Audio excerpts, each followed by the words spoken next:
Hello, everyone. Welcome to the webinar, Preparing for Success, Desk Reviews, Site Visits, and Other Monitoring Activities. Live captions are available for today's session by clicking the live captions up arrow and selecting Show Subtitles.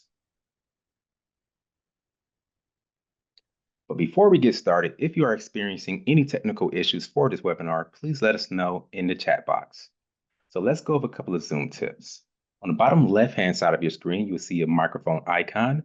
This is where you can adjust your audio options, mute and unmute yourself. If you're not speaking today, please ensure you mute yourself just to avoid any background noise or any interruptions. To the right of those icons, you'll see a microphone icon.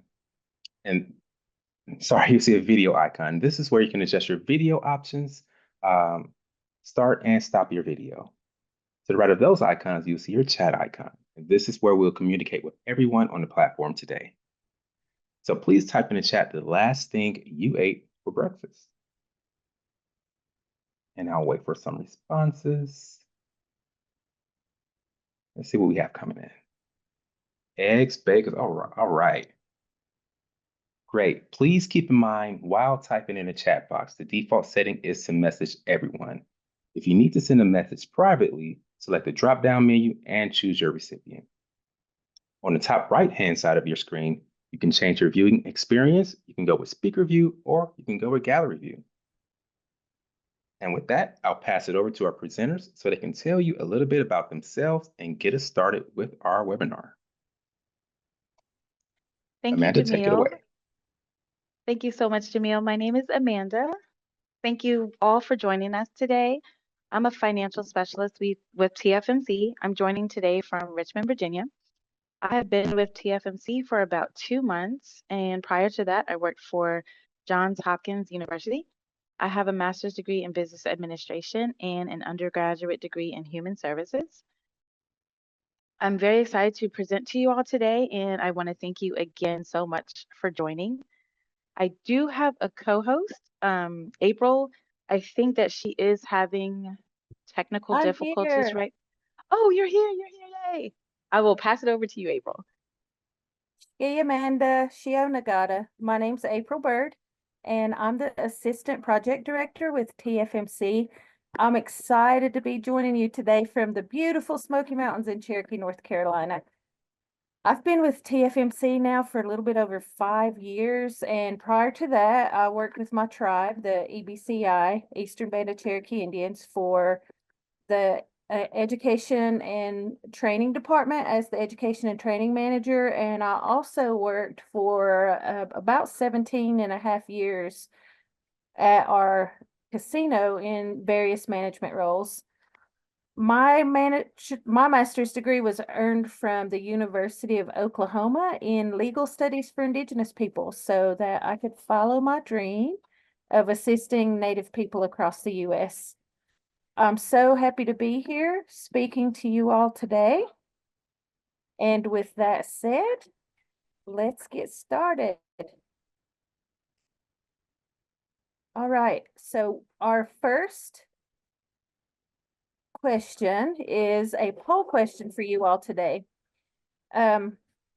What challenges have you experienced when preparing for a desk review or site visit? The first one is scheduling time to prepare for the review with an already demanding schedule, difficulty understanding how to adequately prepare, difficulty locating the required pre-monitoring support documentation and policies and procedures requested by the monitor, challenges coordinating with other internal departments to prepare and gather documentation, or you haven't experienced a desk review yet. And I'll give you just a minute to select one of those on the screen.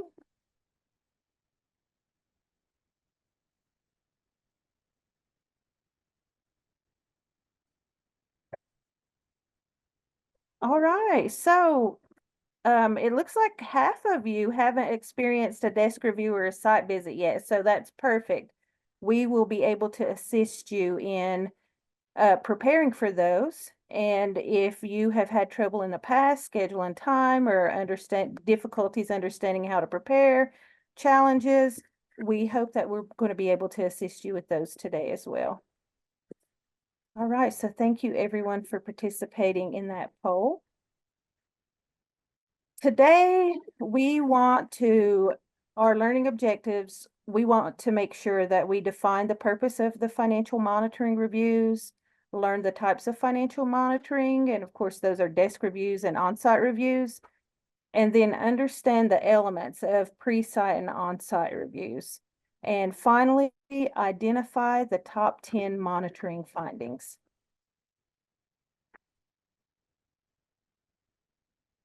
It may be helpful here to note the difference between an audit and a monitoring review.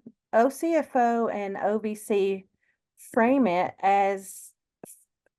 desk review, an on-site review, as an opportunity for the funder, such as OVC, OVW, or authorized OJP office, such as OCFO, to come in and review the overall financial capacity and financial performance of an OJP OVC grantee. They do that to identify areas of improvement and coach the grantee via technical assistance to address the non-compliance issues and recommendations. And a desk review and on-site review is not an official audit of the entire organization's financials, but instead it's focused on viewing the financials of specific awards to ensure compliance with the DOJ financial guide, the 2 CFR 200, and stated award conditions. And now I'm going to turn it back over to Amanda so she can discuss the types of financial monitoring reviews. Thank you, April. So there are two different types of reviews. One happens when representatives from the grantor come to your site, which is, you guessed it, an on-site review. The other type is when the representative from the grantor asks for documents or information that you provide for their review via email or other methods. That's known as a desk review. There are different reasons why a grantee might be scheduled for an on-site review versus a desk review. Contributing factors may include being a new grantee, the dollar amount of the award, timeliness of grantee submitted reports, subawards, or subrecipients. All said factors are elements of a grantee's risk rating and level of importance. A grantee that has a high risk rating or a high level of importance may result in an on-site review, whereas a lower rating may result in a virtual desk review. Once your entity is selected for a review, you will receive a confirmation letter, which includes a pre-monitoring document request. The document request will be specific about information that you will need to provide. Items requested could be receipts from a particular purchase, timesheets for a specific period of time, accounting records, policies and procedures, which include travel and fixed assets. Note, if a receipt is requested, a credit card statement is not sufficient. An actual receipt is required. The representative will begin reviewing all the documents they requested, including the items listed on the slide. It is important to submit the documents to the reviewer by the stated deadline.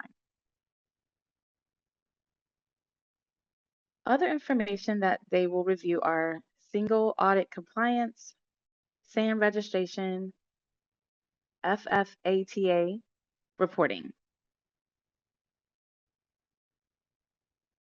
The user will compare the accounting records with the submitted FFRs. If the FFR does not reconcile to the accounting records, the difference will be questioned.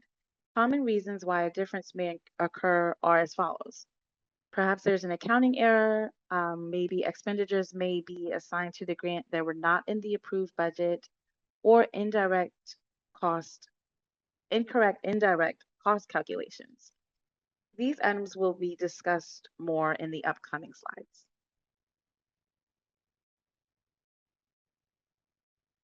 The monitor may also review your internal accounting records and compare with the drawdowns. The purpose of this function is to ensure revenue is recorded accurately in the accounting system. April, would you like to share some more information about the pre-site review process? Yes, thank you, Amanda. And that incorrect indirect was a mouthful. It All was. right, as we know, a budget of forecasted expenditures is required for many of the OVC awards. And the budget clearance is submitted after accepting the award. The monitor will review the approved budget, i.e. budget clearance, in addition to any GAMS, which is a grant award modification in the form of budget modifications that have occurred within the award period.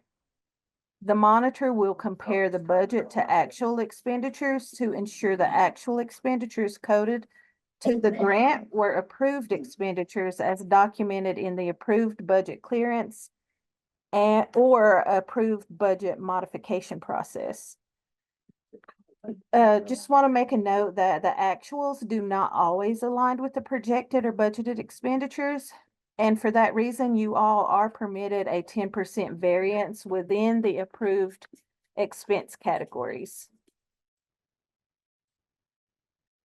Also, it's good to note that a delinquent or missing single audit report may result in a hold on your funds. Late or missing single audits are sometimes flagged outside of the monitoring process. Let me start that one over. Late or missing single audits are sometimes flagged outside of the monitoring process, but often identified during a monitoring review. Once the pre-site review is complete, the next representative may also reach out to other program offices such as OVC, OVW, BJA, etc., to conduct a joint programmatic and financial review. And then they'll reach out to the entity's financial manager or grant award administrator and or the program manager to inform them that they're going to do a site visit. Once you find out they're going to do a site visit, you all will determine a date or they'll determine a date for the site visit, and then they'll send you an official confirmation letter.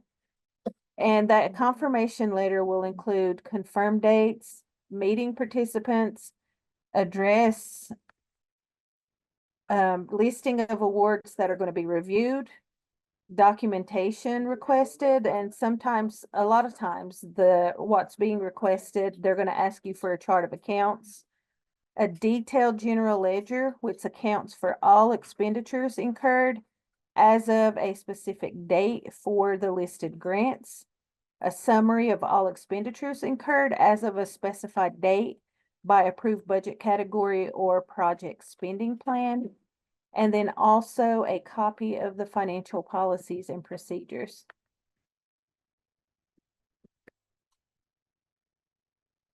All right, once the pre-monitoring review is complete, they're ready for the site visit. They're going to come and see you.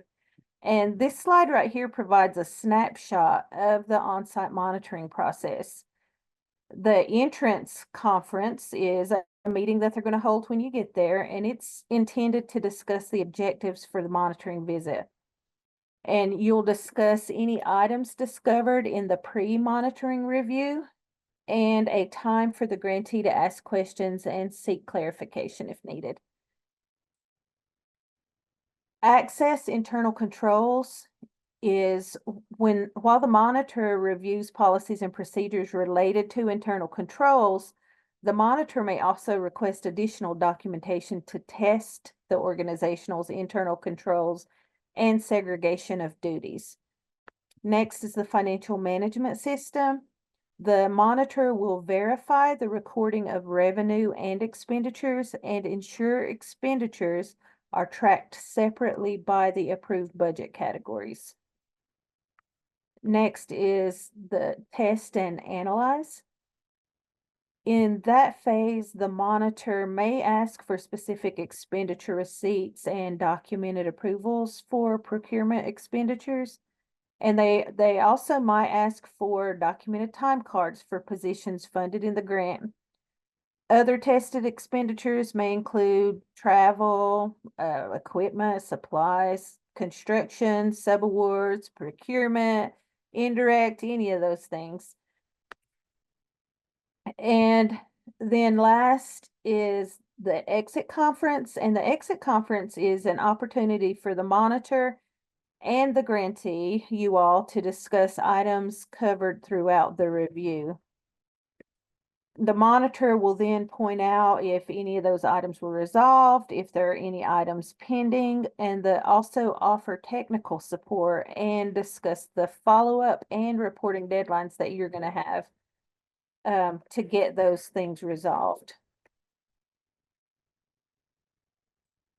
All right, after that process, you're going to receive a follow-up letter from them identifying issues noted and recommendations to solve those issues.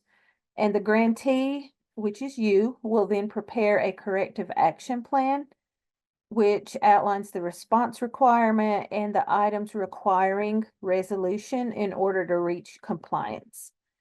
And the recipient must submit a response to the reviewer within 30 calendar days from the date of the follow-up letter. Make sure you remember that 30 calendar days, a response is required. All right, back to you, Amanda. Now that you know all of the important information about on-site reviews, we will briefly discuss desk reviews. Desk reviews are initiated by sending an internal control questionnaire to the financial manager to help understand their financial controls.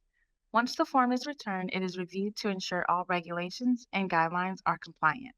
If there are any questions, the financial monitor will contact you for more information. Once the information is received and all questions are answered, you will receive an email confirming that the desk review is complete. So we're going to go over the top 10 monitoring findings for FY23 as published by OCFO in June of 2024. Hopefully this will help you pay close attention to the issues and avoid them while managing your own awards. So the first finding is procedures not documented or needing improvement. The second finding is all financial managers and grant award administrators must take the DOJ Grants Financial Management Training. There are currently 3 options for this training: the DOJ in-person training, the online self-paced training, and the virtual training with TFMC. The next finding is FFRs do not reconcile with the grantee's accounting records. The next one is accounting system inadequate or not effectively utilized to account for grant funds. Number 5 is internal control weakness, procedures not followed. Moving on to number 6 is inadequate subrecipient files or documentation, if applicable. Number 7 is indirect costs not properly reported on the FFR. For number 8, we have non-compliance with award condition, unauthorized expenditures, or drawdowns. Number 9 is the FFATA reporting requirements not met. And just remember a quick note, this is only required if you have subrecipients. And then the last finding is the performance report being either delinquent or late in submission. So some resources that are helpful when managing grants are the 2 CFR 200 and the DOJ Grants Financial Guide.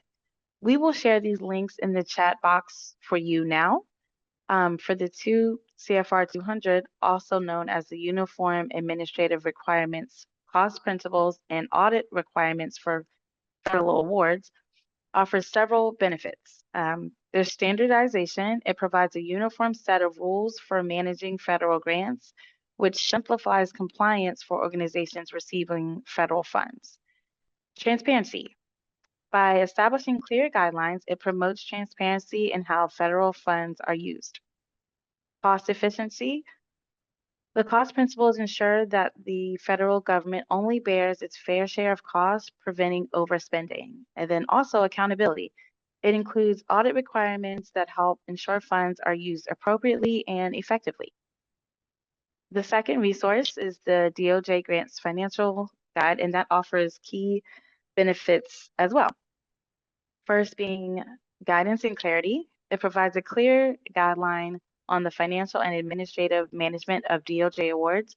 helping organizations understand their responsibilities and comply with federal regulations. Consistency. By standardizing the requirements across different DOJ grant programs, it ensures a consistent approach to managing and reporting on grant funds. Accountability.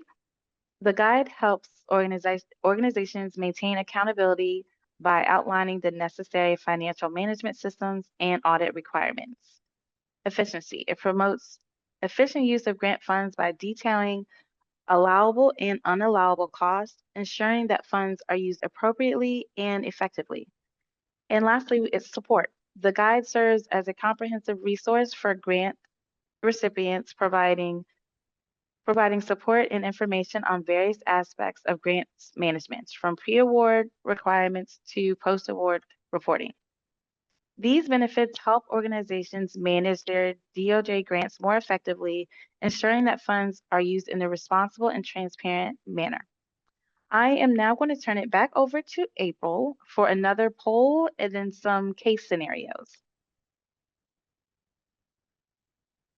All right, thank you, Amanda. That was a lot of really good information, and those resources are absolutely the best, especially the Grants Financial Management Guide. It answers almost every question that you have about your grant. Just go in, pull it up, print it out, have it bookmark, have it laying beside your desk, put your sticky notes on it, everything. It's wonderful. All right, so this is our poll question number 2. Which of the top monitoring findings are you most interested in receiving training and technical assistance? Would you like training? And this is multiple choice, so you could pick as many as you'd like. Would you like procedures not documented or need improvement? All financial managers and grant award administrators must take the DOJ Grants Financial Management Training online. 3 FFRs do not reconcile with the grantee's accounting records. Accounting system inadequate or not effectively utilized to account for grant funds. Internal control weaknesses. Next is inadequate subrecipient files or documentation, if applicable. 7 is indirect costs not properly reported on the FFR. 8, non-compliance with award condition or unauthorized expenditures or drawdown. 9, Federal Funding Accountability and Transparency Act, or FFATA. Reporting requirements not met, and just note, required if the grantee has subrecipients. And then finally, performance report or delinquent late submission. So which one of those, or which ones are you most interested in receiving training and technical assistance? And we'll just give you a Jeopardy moment. Can hear it in my head. Na na na na na na na na na na na na na na na. Okay, so I can't sing. I can't carry a tune, but okay, let's see the results. Oh wow. Non-compliance with award conditions, 50%. Procedures not documented or need improvement. Let's see, which one was next? 38, FFRs do not reconcile with the grantee's accounting records. That's a good one. Yeah, there's a lot of good technical, training and technical assistance that we can provide for all of these issues. And just keep an eye out. We will send you an email or let you know, either in our TFMC newsletter or an e-blast. Anything that we create along these lines, we'll definitely send it out to everyone so you can sign up for the next webinar. Thank you all for participating. All right, now let's look at some financial monitoring case scenarios. All right, we have this scenario for you to consider. Reviewers request the general ledger for the period reported in the latest FFR. The reviewers noted that the general ledger balances did not match the latest FFR. The reconciliation issue results in a finding, and reviewers will now require a more detailed explanation of the variance. In addition, accounting records and/or the FFR will need to be adjusted as necessary to correct any discrepancies. All right, let's think about that for a second. The GL and FFR do not match, and a finding has been issued. So what could have been done to prevent this finding? Could you have reviewed FFR after it was submitted? Reconcile the FFR against accounting records, or at least on a quarterly basis? Reprocess all accounting entries for the last quarter submitted? Post-adjusting entries for the last quarter submitted, or other?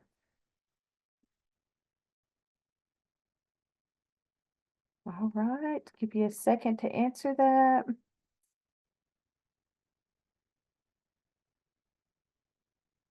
All right, let's see how you did. 85% for B, reconcile FFR against accounting records. So we know it's not A because the FFR should be reviewed before it's submitted. It's not C because it's clearly outside of GAAP and is unrealistic.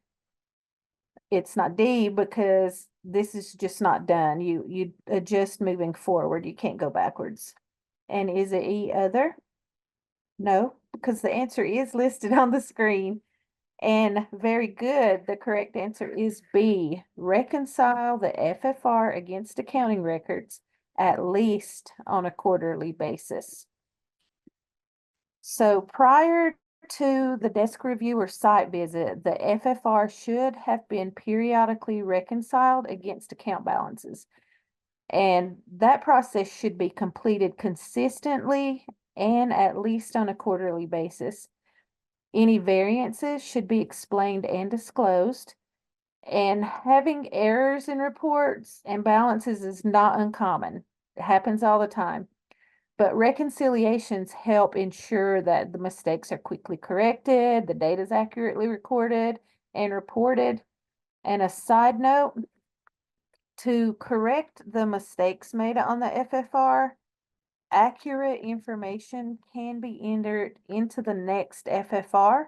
You just have to put those corrections in there, report the correct information, and then put notes in there explaining what that correction is.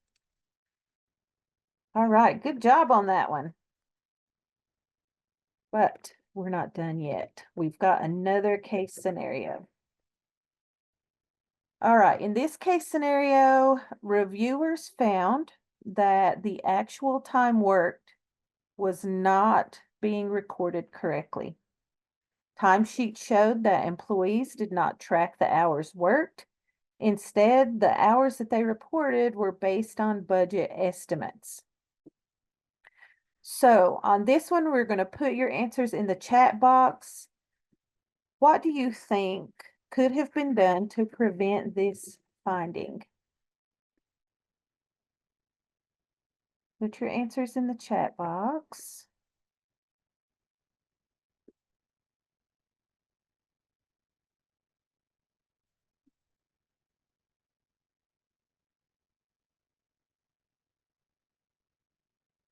I don't see, there we go.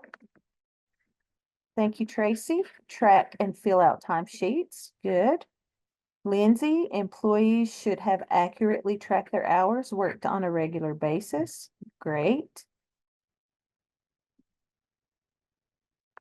Aaron, periodic review to reconcile payroll expenses to time and effort and timesheets. Very good. Michelle, create accounting code timesheets.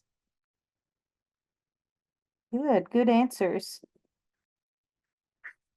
All right, thank you all for those answers. So what we said was the grantee would need to establish cost centers to make sure people are charging the appropriate hours versus budget amounts. So most personnel findings are the result of employees not properly allocating actual hours spent on the grants. Instead, they tend to charge the grants based on the budgeted hours instead of the actual hours worked. And to prevent this finding, the grantees would need to establish cost centers to make sure that the accurate hours are being charged. All right, let's move on to case scenario number 3. And thank you. I got your answers afterwards, Carrie and Anthony, but good job. Thank you for your answers. All right, case scenario number 3. During a review, it was noted that a few of the timesheets were not signed or verified by the supervisor. When asked why, the grantee responded that the supervisor was on leave. Reviewers requested the organization's payroll policy to review their time and effort tracking, and the organization did not have adequate time and effort tracking policies. So the documents provided did not comply with the reporting regulations. Again, another finding was issued. All right, again, put your answers in the chat box. What could have been done to prevent this finding?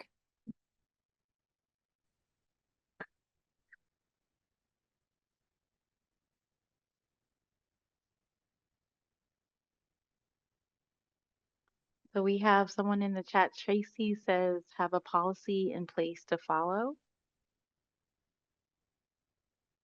Good, Tracy. Thank you, Lindsay. Let's see, having an established payroll policy when the supervisor is on leave, such as a director or higher signing off. Thank you, Vicky. Looks like have a time and effort tracking policy. Sarah says organizations should have an adequate policy and the supervisor on leave should have delegated to their direct manager or higher. Michelle, thank you. Review grant requirements and develop compliance programs accordingly. Carrie, thank you. Carrie says when a supervisor is on leave, the organization should have a higher authority to review. All right. So it looks like everyone got it. So it appears the main issue here is that the grantee lacked policies and procedures that address time and effort tracking. So as a part of internal controls, policies and procedures must be established. They must be readily available and reviewed periodically for adequacy and effectiveness. They must also be comprehensive enough to address all areas of the grant activities.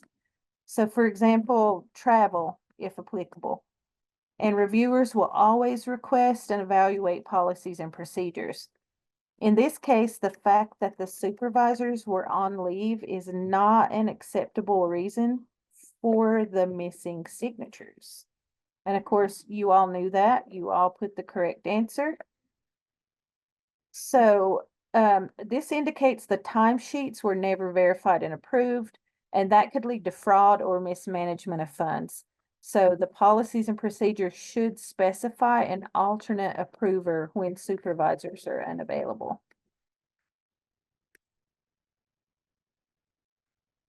All right. Amanda, I'm going to turn it back over to you for some question and answer and discussions. Thank you, April. Yeah, we're going to open the floor for any questions or discussions. Just remember, this is your opportunity to clarify anything that we've talked about today or bring up any related topics that you'd like to discuss further. We're here to ensure everyone feels confident and informed about desk reviews and site visits. So please share in the chat box if you have any questions or if you think of anything that you would like to discuss. If we don't have an answer for you right now, we will definitely research it and get right back to you.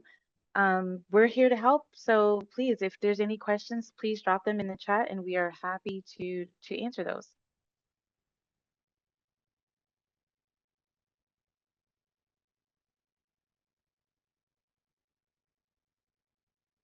All right, thank you for that time to have the discussions. I know Amanda and I were thankful that we actually were involved in an on-site monitoring visit with OCFO. Was it last month or the beginning of this month? End of last month. End of last month. These days are running together. It's the end of the fiscal year, so there's a lot of things going on. But we'll go ahead and continue. And if there are any questions or if there's anything you would like to discuss, just put that in the chat box and we'll get back to you. Thank you, April. Thank you again, everyone, for joining. I just want to quickly review what we've learned today. So today we've learned about, we learned to define the purpose of financial monitoring reviews. We learned about the two different types of financial monitoring, which are a desk review and an on-site review. You also learned the steps involved in pre-site and on-site reviews. And now you can identify the most recent top 10 monitoring findings. So I just want to tell everybody, good job. I know it was a lot of information. You guys did very, very well with it. And we really do appreciate your participation today. I do want to quickly just give some information about TFMC. TFMC supports OVC by providing intensive individualized financial management TTA to grantees in coordination with their OVC grant managers, OCFO, and OJP TTA providers. Lots of acronyms there. We do this by supporting new solicitations and the submission process and providing risk mitigation through individualized TA to address a grantee's award conditions. Few of the ways that we do this is by working with grantees to ensure and strengthen their existing financial policies and procedures, supporting the development of budget modifications and the accompanying grant award modifications, or a GAM, addressing audit findings and corrective action plans, conduct trainings and webinars on relevant grant financial management topics, and developing easy-to-use resources accessible to all grantees. TFMC serves tribal grantees across the lower 48 and Alaska, and we are available to provide financial technical assistance. To accommodate grantees, our main hours of operation are spread out to maximize our availability. So they are noon to 7 p.m. Eastern Standard Time, 11 a.m. to 6 p.m. Central Standard Time, 10 a.m. to 5 p.m. Mountain Standard Time, 9 a.m. to 4 p.m. Pacific Standard Time, and 8 a.m. to 3 p.m. Alaska Standard Time. Please, at any time, if you need assistance, definitely reach out via phone, email, or you can visit our website at ovctfmc.org. So we do have a survey link that is added in the chat, and we would really appreciate your feedback. If you enjoyed this presentation or you would like to offer any suggestions or any tips, anything like that, please let us know. Also, if there were topics that you would like to see in the future, please add that to the comments of the survey. Again, thank you so much for your participation. We really appreciate you guys being here and learning with us. If you need any type of financial training or technical assistance, please reach out. We are definitely happy to help, and we look forward to working with you. Thank you guys again.